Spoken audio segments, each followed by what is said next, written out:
All right, Basement Comics number 8. I'm hiding in the backyard again. Yeah, 1969, I stopped doing homework and set up my cartoon studio in my parents' basement, and I got to work. And let's see, covered the first 2 or 3 years, I was mainly just getting my chops down, and then I started getting contacted by zine publishers and editors when I was about 15, and I drew a ton of comics, and I've covered some of that.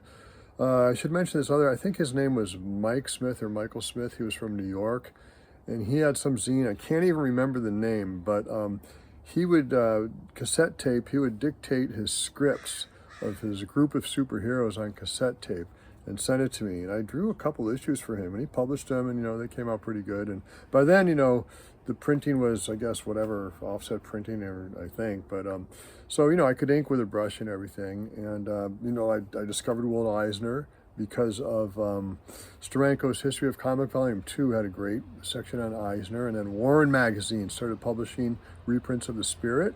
So I fell in love with Eisner and his sort of cinematography approach and his inking, and I just naturally, without even thinking about it, stopped trying to draw like Gil Kane and started trying to draw like Will Eisner, and it was really fun, and it improved my inking.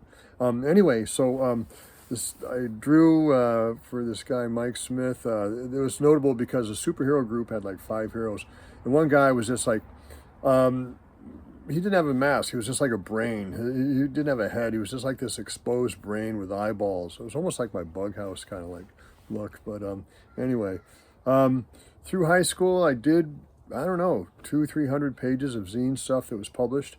Finally, it got to the point where I was kind of into running. I got to be a good runner.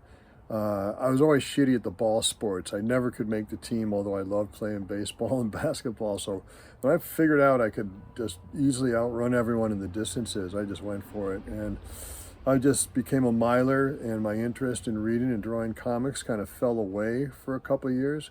I was still producing comics at that part of high school, but less and less. And it almost puts a wrap on my high school comic stories, but there's more to the story, and we'll cover it next time.